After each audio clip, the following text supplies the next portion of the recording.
on. Sir, how are you? Hey, Jack. You guys grab the seats. You going handheld? No lab on the Stay Woke shirt? I'm going handheld. You want to explain what Stay Woke is? Maybe later. Later, we'll move into it. Like I said, people here know who you are. Some people may not know who Deray is. So Deray, in your own words, what's your day job? So I'm a civil rights activist. I was one of the Ferguson protesters. I met Jack in St. Louis. I saw Jack for the first time on August 19th, 2014. You know, Mike was killed on August 9th. So I, like many people, Mike Brown and Ferguson. So I, like many people, have continued this fight around racial justice and equity. And the tech platforms have been really key to our success. And your name is commonly associated with Black Lives Matter, sort of like, what was the Wall Street? What was the Wall Street? Like Occupy. Like Occupy Wall Street. There aren't formal leaders, right? So what's your role within Black Lives Matter? Yeah, so there are easy way to describe that? Yeah, there are many people leading all across the country, and I'm just one of them. So we have a platform called Campaign Zero. That's a concrete platform to end police violence. We met with Obama, Valerie Jarrett, Loretta Lynch, Bernie, and Hillary, pushing people to think about these solutions differently.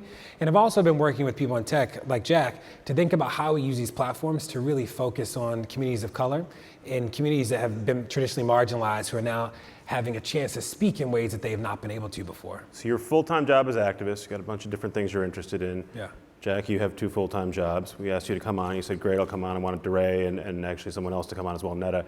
Why did you want to bring these folks on stage with you? What discussion do you want to have here? I mean, I think this is a conversation of this country, but also globally. I think it's also been consistent with what Twitter has been and the conversations that we've carried for 10 years. One of the reasons that I went to Ferguson in the first place is, number one. You went to Ferguson during the first set of protests? Yes, during the first set of protests, 10 days after Michael Brown was shot. And I went for a few reasons. One, it's my home. I'm from St. Louis, and this felt important. And I wanted to witness what was happening, and I wanted to understand, because, you know, over the past 9 years, we saw so many acts of activism and revolution and questioning carried out through Twitter, and the conversation carried out through Twitter, but it was always somewhere around the world. It was never this close to home, and I just felt I had to be there. I had to bear witness to what was happening. I flew to St. Louis on a weekday, and I remember landing. My dad met me in his little Mini, and we went straight to the Quick Trip, and we joined. We stood around and we tried to understand. We started talking with people. We stayed until about 9 p.m. and then we came back the next day, and we picked up trash in the morning. My whole family came with me that time, and then we stayed until around midnight. That was the first day that the governor actually instituted the curfew. And you didn't know Deray at this point? Sort of. I did not. I don't know if we met that first day or the second day. I don't know. Deray, this was sort of your first. You went down at the same time, and that was sort of your first, sort of large. First time you became known as an activist, right, publicly? Yeah. I was the senior director of human capital for Minneapolis Public Schools. And you had a day job? Yep, had a day job. And I saw it on Twitter. I saw what was happening, and I saw on TV that there was real dissonance, right? What I was seeing on Twitter was not what I was seeing on TV. And I was like, I'm gonna go. So I got in my car, drove 9 hours, ended up in St. Louis. And that was the beginning for me. And I got tear gas on the second night I was in St. Louis, and I was like, this is wild. You know, people look back, they think that we marched because marching was like we were marching in solidarity with the civil rights movement. In those early days, it was illegal to stand still in St. Louis.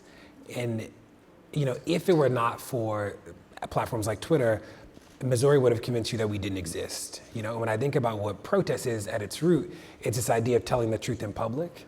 There was a lot of discussion when Ferguson first erupted that this was something that you were seeing on Twitter, really probably not on Facebook and not on TV at all for a while. It was all happening sort of on Twitter. So did you guys connect that first when you were both first in Ferguson? Yeah, so I started talking with a bunch of people. The first person I met that had a leadership role to play in some of the protests was Alderman Antonio French, and he was very active on Twitter. He was sharing a lot of what was happening. He was vining a bunch as well, so we could actually see what was happening on the ground. Sought him out that second day I was there and had a conversation.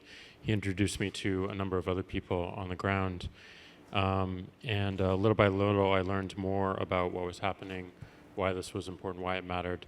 And saw a side of St. Louis that I kind of felt when I was growing up, but never really acknowledged and never really realized in its full manifestation. And I'm from the city, and my parents always really stood in the city. Ferguson is a small suburb of St. Louis, but one of the reasons I think it was important for me to be there personally was this was not just an issue in Ferguson. This was the greater St. Louis area, and specifically in the city as well. And there wasn't a lot of light being cast on what was happening in the city, but during the week and a half that I was there, there was another shooting in the city of St. Louis. Yep.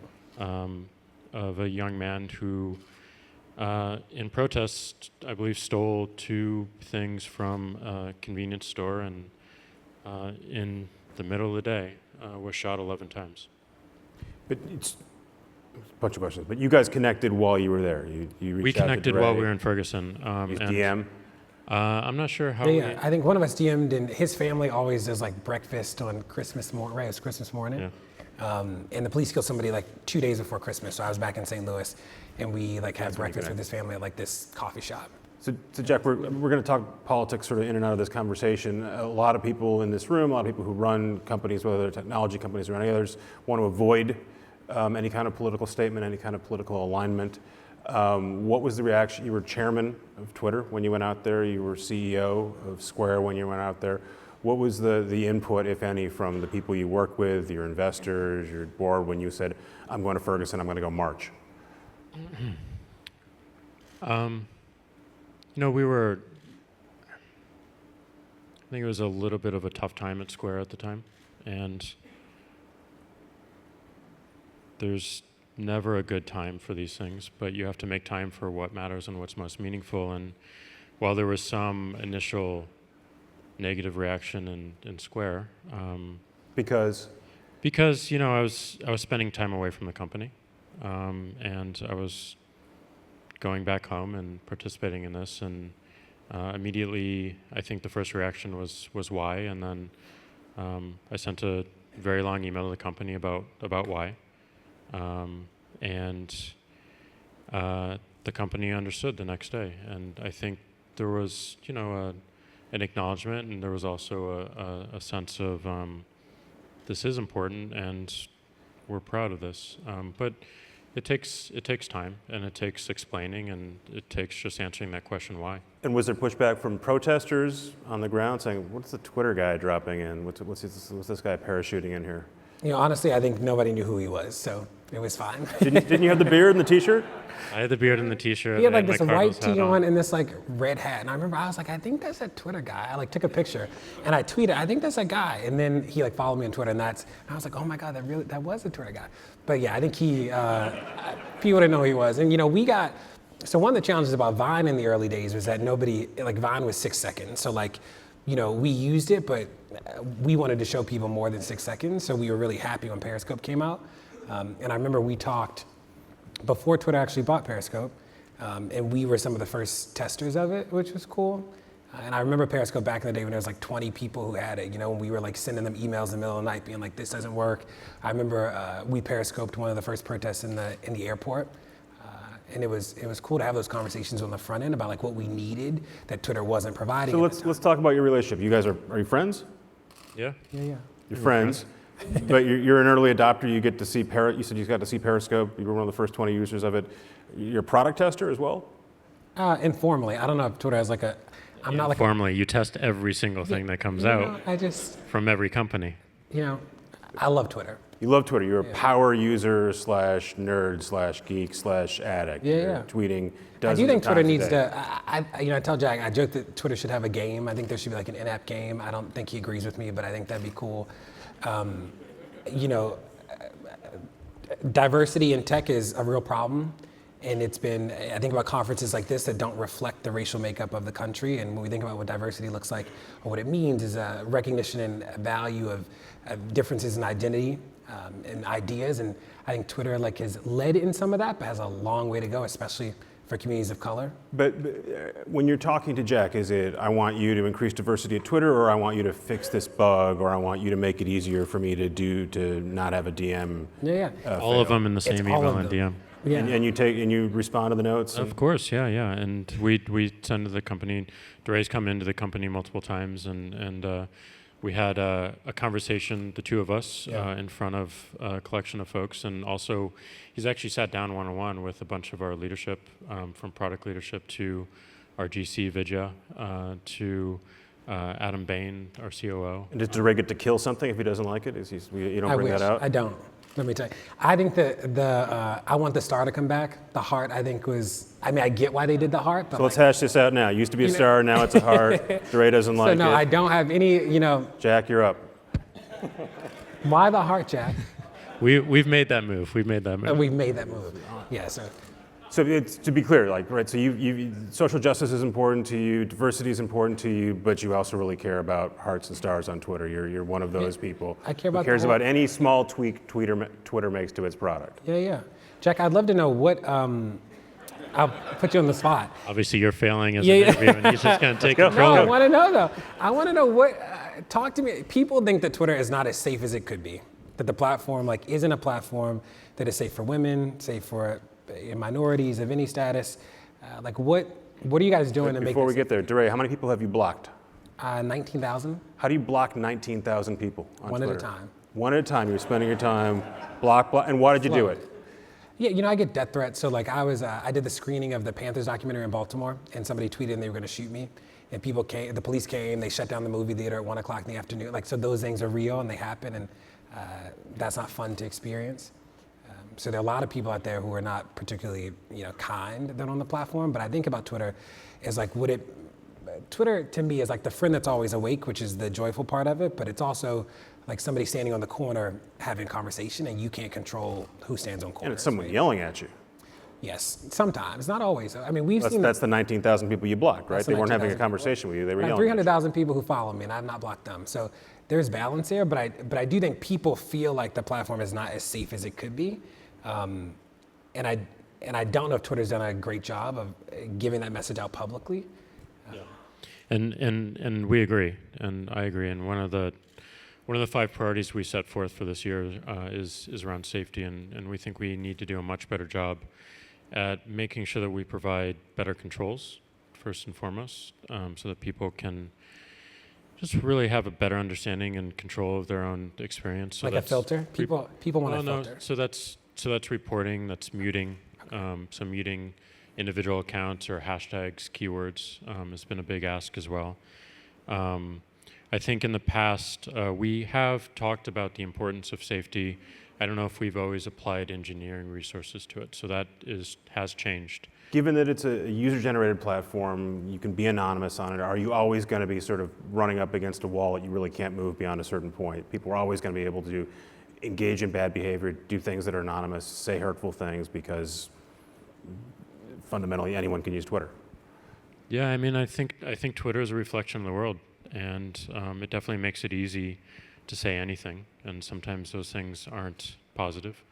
And maybe in some cases it makes it way too easy, but I think the most important thing is we have an awareness of what people are saying and what they're thinking and their sentiment. And if we have that awareness, we can have a conversation, and more of that light and more of that conversation around that negativity, I believe, will fundamentally change into a positive momentum.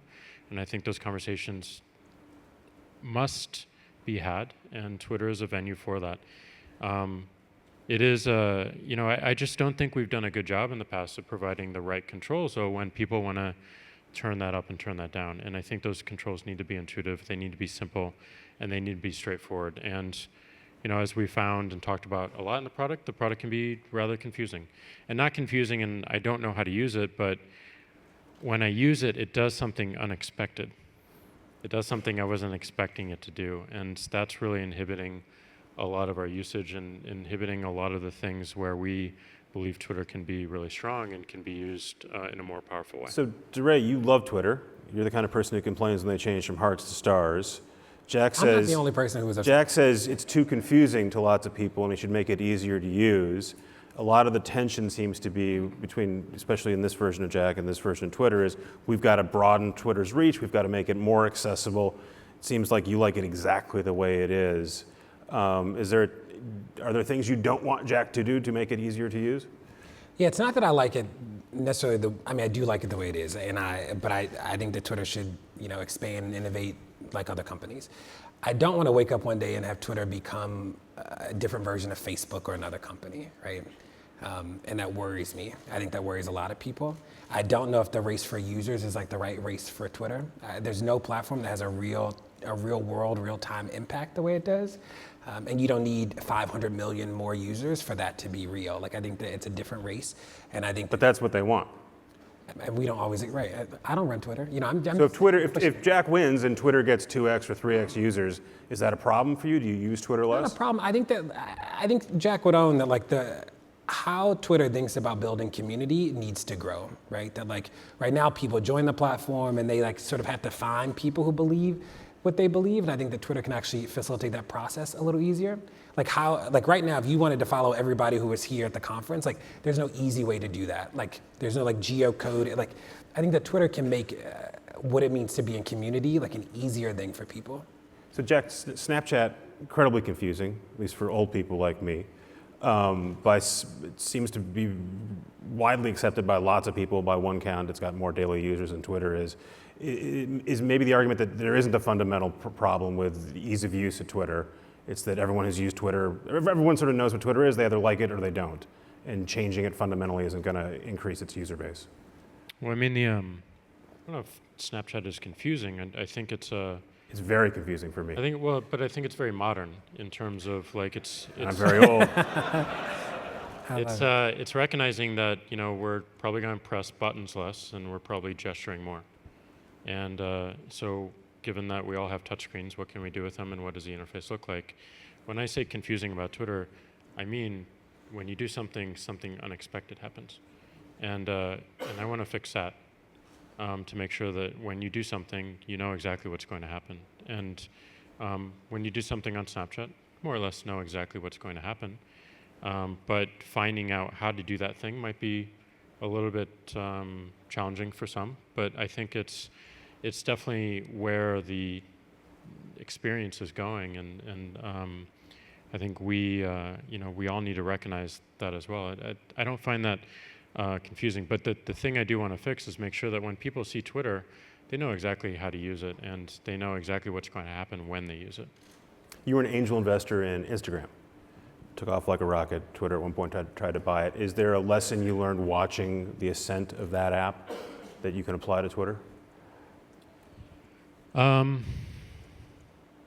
I think it was a very different time. I think, I've known Kevin for quite some time. Kevin actually worked as an intern at Odeo, and we. It's the predecessor to Twitter. The predecessor of Twitter, podcasts. Before podcasts were really, really, really a thing. He was extremely smart, but extremely passionate about photos. And he really built what around his passion. I think one of the benefits that they had in that time was the ability to move faster with infrastructure. I think Twitter for 10 years has been building its own infrastructure. You guys were famously plagued in the beginning, many years, with uptime problems. Yeah. I was there. Like, we were going down every single day because of all the work that we had to do around infrastructure just to build the product layer on top of it that we wanted to. So that allowed some velocity. I think also they recognized what we recognized in the early days of the power of constraint, the power of a timeline, the power of simplicity in the follow model. They took that and they utilized the newest technology, which now we have cameras. Twitter was created before the iPhone. Twitter was created before cameras were pervasive. It was an SMS service. It was SMS, and we moved heavily into the web, and I think stayed in the web a little bit too long and maybe defocused more than we should have on mobile, and then moved back.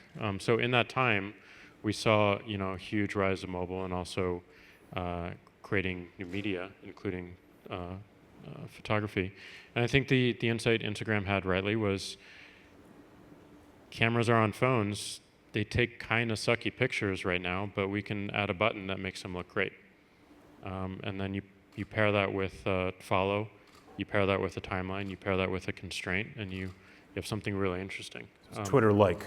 Yeah. So I think that's there's a lot to learn there. I think it's really around how do we really increase our own velocity of development?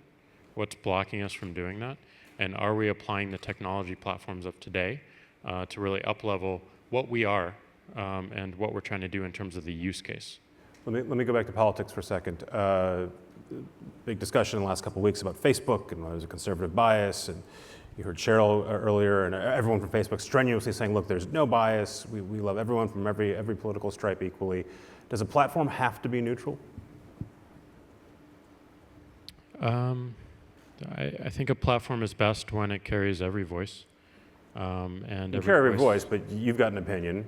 You're wearing a Stay Woke shirt. You went out and protested in Ferguson. Yeah. Your politics, it seems like we could identify what some of your politics are. Yeah, and I'm an individual as well. I use a platform, and I do believe we need to build a platform that respects and amplifies every voice in a way that the world needs to hear it.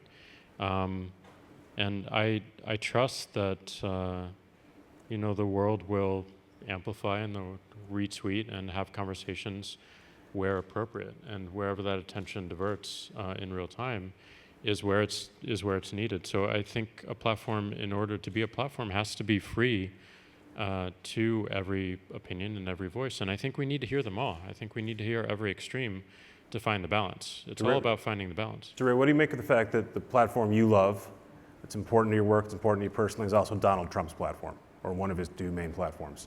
It is Donald's platform. I agree with Jack. I think that it is better when we are exposed to as many ideas as possible. Not that I want to always be in proximity to them, right? So I'm not retweeting much of what Donald says, or The Blaze, or Breitbart, or the National Review, which none of those places like me. But it's important that they exist, and that makes sense to me. And again, I think the question is how do we invite more people into the conversation? For us, again, protest was this idea of telling the truth in public. And it was important that people who otherwise would not have a platform to be heard, were heard, and we got that.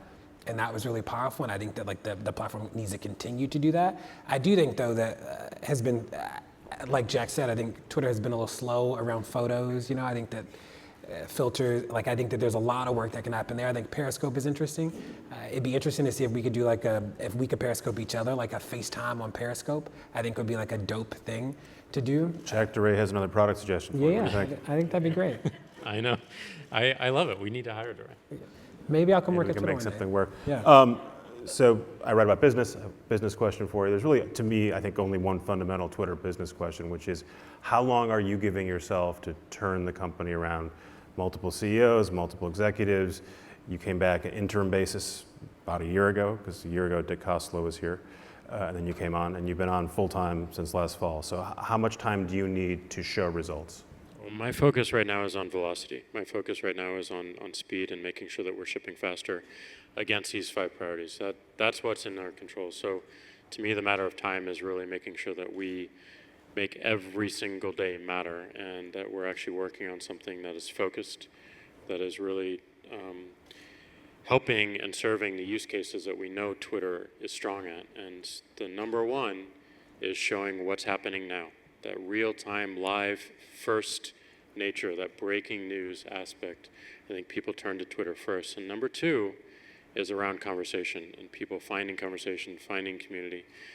Finding topics that they're interested in, having them in public, so we can all benefit from what those conversations those are, and that is the essence of the live nature of what we are. So it's to me what matters most, and where I want to show the meaningful progress is how quickly we can ship against those, and how we can show that we provide daily utility to people, that they can pick it up every single day and actually get value out of it. So you can make small tweaks, you can make big tweaks. At some point, you're going to have a report card, right? You have quarterly report cards. At what point do you go, look, I told you this worked, or what point do you go, it didn't work, we gotta wave the white flag? We have a report card every single day. It's how many people are using our platform, how many people are valuing it, and that's what we're focused on. We need to make sure that we're building a tool that Deray wants to use every single day, that's making him more powerful, that's giving him new learnings, and it's giving him an insight to the world that he could not see before.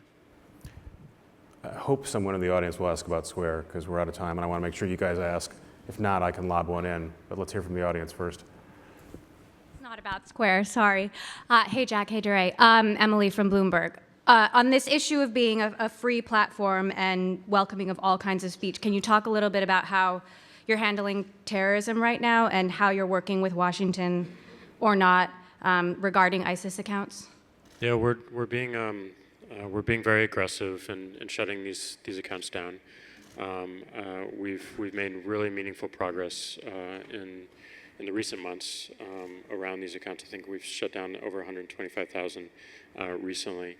And we do have the benefit of all this happening in public, so it's a little bit easier to see what's happening on the surface, so that we have multiple people pointing to us where this activity is happening. We certainly get help from governments all over the world around pointing out these accounts and where it's happening, and we act on them fast. So how do you decide internally where to draw the line between terrorism and something else? It's a pretty clear line: promotion of violence, and particularly around. It's pretty clear around terrorism acts and people tweeting about that. So, our team, led by Vidya, RGC, is constantly looking at this and having debates around every account and the systems. Thank you. Question over here. So, thank you, Jack and Deray. I think very interesting conversation of balancing user interview and product roadmap and questions about the future of Twitter with a really powerful and potent political message that's very important.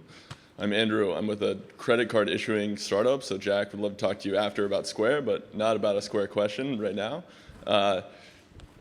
Deray, I come from Kansas City, Missouri, and I think this is a really important movement nationwide. So sort of two pieces of this. You have a really influential audience here. And so from an optimistic note, what is like one action that you would like this audience to take that would be really meaningful and impactful, given the audience you have in front of you? And then the second question is sort of, what is your end game? Like what does success look like for you? Yeah, so I'll start with the second one. I think that in the movement, there are two things that come next. One is this question of coalitions. Can we build entrances to the movement for people who might not have the same goals but have the same outcomes? You think about the gun control people, we don't have the same goals, but we all want to live in a world where there are not mass shootings, right? Think about the environmentalists, don't have the same goals, want to live in a world where there's not dirty water like in Flint, right? The second is around the inside-outside. Can we be as organized on the inside as we are on the outside? I think is like a real question. Like an outside-only strategy, I don't think is a strategy to win. That like awareness was the beginning of the work, but that only matters if like things actually change, right? When I think about what this crowd can do, one is a real commitment to diversity, right? That like the rooms in which we make decisions need to look like the world that we make decisions about, and like people here can start to do that work. Like there are people of color who are in the tech industry, there are people of color who are writers, like they exist, and it might mean that your recruitment has to look differently, but like you need to make that commitment, and I say that to Jack, I say that to everybody, I think that's real. The second is understanding that protest, again, is this idea of telling the truth in public, and most people know right and wrong. People have opted out of what they consider the movement to be because they're like, I'm not gonna sit in the street and shut down the street, right? And what I tell them is like, if you know the governor, call the governor, skip the street, right? Like you can do that work on your own. Like there are many ways that you can push systems and structures to be better. And people often know that. Like you know how the world should be and like you can take those steps. You don't need to be invited, you don't need to tweet me. Like people can do that work already. And that I think is one of the most empowering messages of the movement space. Speaking of the governor, you ran for mayor of Baltimore. I did. Backing for some people in this room, including Reed Hastings, gave you money. Didn't do well, right? Yeah, didn't win. Came in what, sixth? Yeah. Why'd you run?